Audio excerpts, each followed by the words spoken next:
It's Monday, August 29th, 2022. I'm Jackson Bird. Today, the Artemis I launch was scrubbed early this morning. Here's why the highly anticipated launch didn't get off the ground. Plus, rabies vaccines are raining down across the nation, and a new classic author version of Street Fighter. Here's some cool stuff for your ride home. Well, as you likely saw, the big Artemis I launch did not happen this morning as planned. The main issue was with the bleed process in Engine 3, but it was a bit of a confluence of issues that led to the final call to scrub the launch. Trepidation may have begun Saturday afternoon when two lightning strikes hit Towers 1 and 2 of the launch pad. NASA said all was well following the strikes, but the more superstitious among us might have felt that was a bad omen. There was more rain this morning and a lightning warning that delayed fueling by an hour, forcing launch controllers to then try to make up for lost time. And then they came to the engine issue. Here's how senior communications specialist Rachel Kraft described it on the official Artemis blog around 6:30 this morning. Quote, "While liquid oxygen loading into the interim cryogenic propulsion stage continues and core stage tanks continue to be replenished with propellants, engineers are troubleshooting an issue conditioning one of the RS-25 engines, Engine 3, on the bottom of the core stage. Launch controllers condition the engines by increasing the pressure on the core stage tanks to bleed some of the cryogenic propellant to the engines to get them to the proper temperature range to start them. Engine 3 is not properly being conditioned through the bleed process, and the engineers are troubleshooting." End quote. Or, as Mashable space reporter Alicia Sowers tweeted in slightly more plain language, quote, "The launch team conditions the engines by ramping up pressure on the core stage tanks. This bleeds some of the fuel to the engines to get them to the right temperature to start, but one of them isn't behaving." End quote. On the Artemis blog, Kraft also mentioned a possible crack in the thermal protection system material on one of the flanges on the core stage, which led to many Phoebe Buffet jokes from the press and science communicators on the ground, who by 7 or 8 a.m. had been awake for many, many hours and approaching a slap-happy state in their live reports as they awaited news from the launch team. And finally, at around 8:35 a.m. Eastern, the team officially announced the launch had been scrubbed for the day. The next launch windows had already been scheduled for Friday the 2nd and Monday the 5th.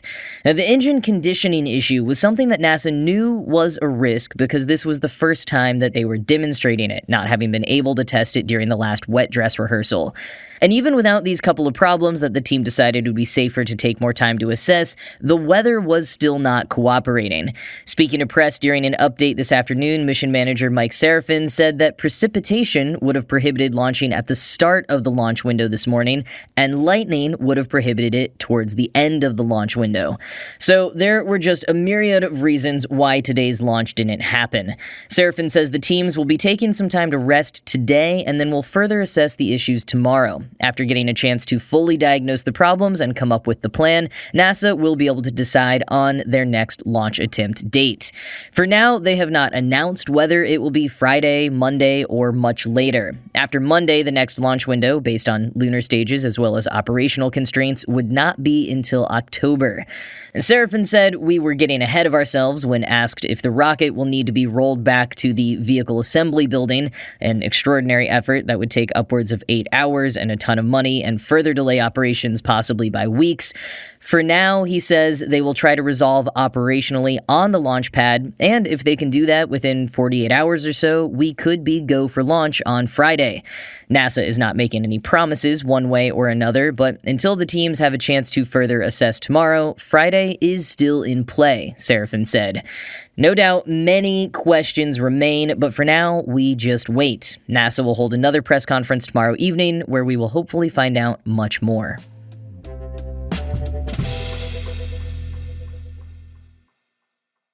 Rabies vaccines are no joke. Given in a whopping 4 doses over just 2 weeks, plus a bonus rabies immunoglobulin injection to kick you off, I've heard they are fairly painful to boot.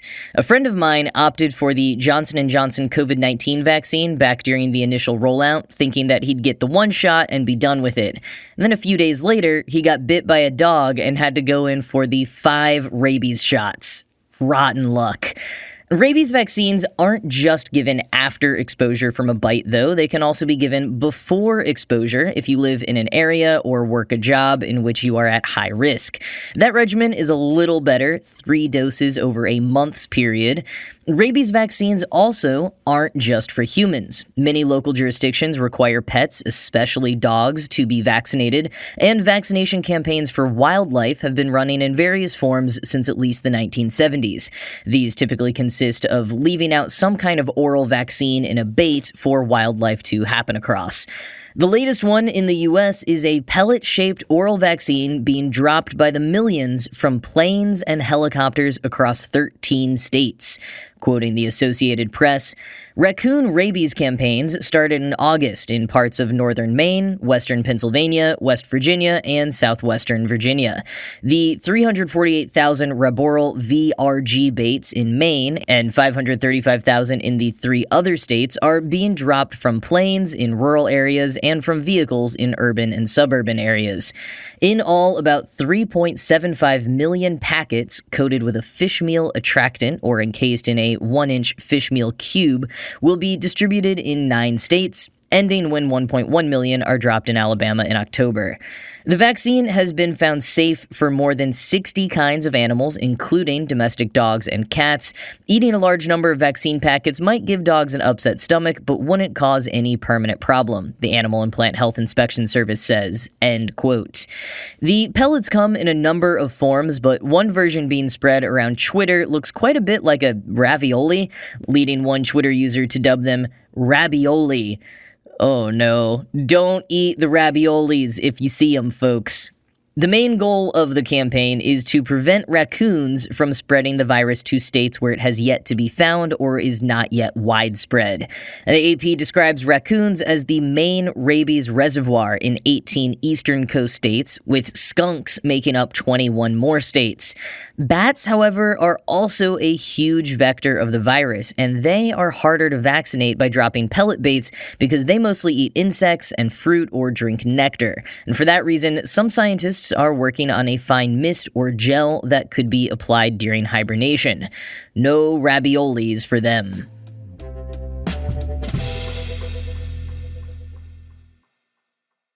A new game on Steam went a little viral last week when writer Riley Fox tweeted it out with a pretty hilarious and 100% real screenshot.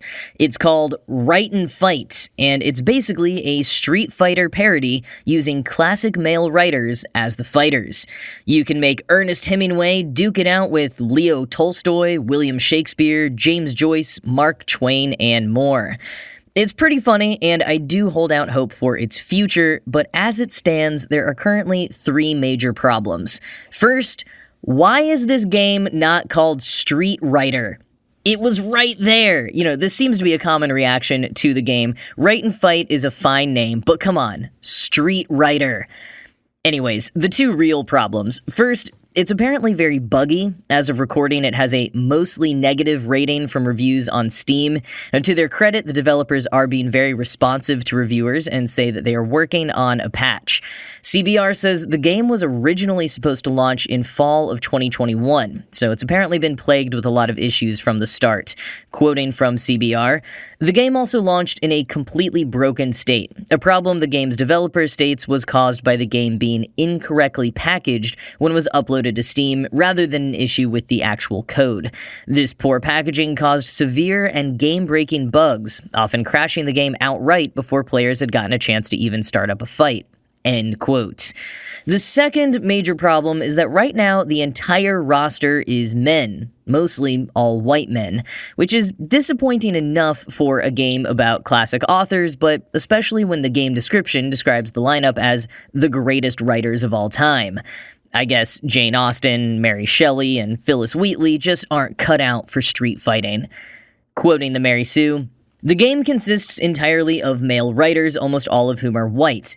Do people really still think this is what the literary canon looks like? Today, in the year 2022 of the Common Era? If I want to watch Murasaki Shikibu duke it out with Emily Dickinson, am I just really out of luck? Maybe the developers didn't really think this concept through. Or maybe they're trying to tell us something. Maybe what we think is the white male literary canon has always been nothing more than a cover for a giant fight club. Maybe the revenue from their writing has only ever served to finance their fight venues and post-bout medical care. Maybe all those historical salons and gatherings we've heard about were just basement brawls." End quote. And honestly, that feels pretty true, especially for Hemingway. And one interesting ripple that might show the developers are trying to diversify and or shows they're kind of failing at it is that one of the trailers for the game showed a character whose name was listed as Latin American author. Like, just placeholder text instead of a real name like all the other characters had. In any case, it's still a pretty fun concept, and it seems like the developers are taking critiques seriously, so it might get even better in the weeks and months to come, but if you check it out now, just beware of bugs.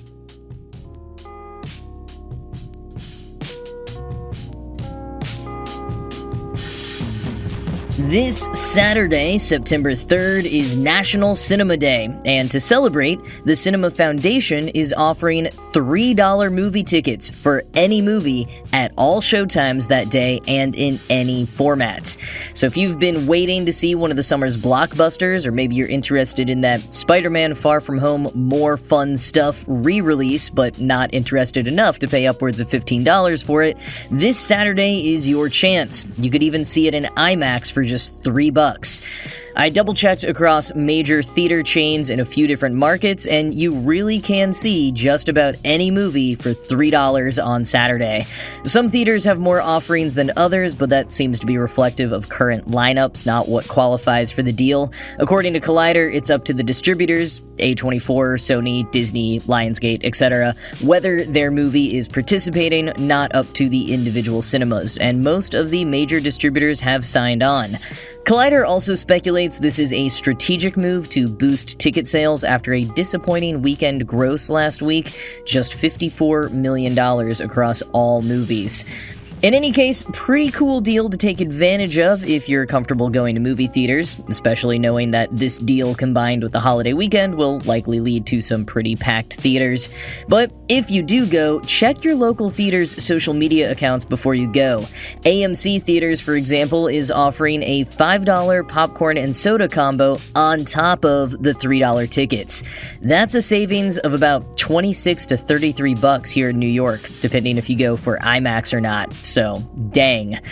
In other movie news, one flick that you won't be able to catch quite yet this weekend is the upcoming Weird Al biopic, starring Dan Radcliffe in the titular role. I mentioned this movie when the first teaser trailer dropped a while back, and at the time, most of the information we were able to glean from the teaser was that Radcliffe inexplicably had rock-solid abs in his portrayal. Now that the full-length trailer is out, we know why. In a move so brilliant that it's kind of completely obvious, Weird, the Al Yankovic story, will be less actual biography and more parody of every other musician biopic out there. I mean, really, I should have seen this coming. In the trailer, we see a number of plot lines that run counter to Yankovic's teetotaler lifestyle, clearly riffing on the sex, drugs, and rock and roll vibes of most other musicians' biopics. It's kind of like a walk hard style. And I gotta say, this format has taken this movie from something that I thought looked kind of funny and which I would go see as both a fan of Weird Al and Daniel Radcliffe, and turned it into a pretty smart film that I think a lot of people will enjoy even if they aren't Weird Al fans. The movie will be streaming for free on Roku on November 4th, which, I didn't even realize Roku was putting out originals until this movie came around, and I do hope it gets at least a limited theatrical release somewhere, because I agree with what folks on Twitter are saying. Based on the trailer, it would be unironically awesome if Radcliffe got an Oscar for this. I mean, John C. Reilly got Golden Globe nominations for Walk Hard, so it could happen. But that's going to be it from me for today. This show was produced by Ride Home Media. I'm Jackson Bird, and I will talk to you again tomorrow.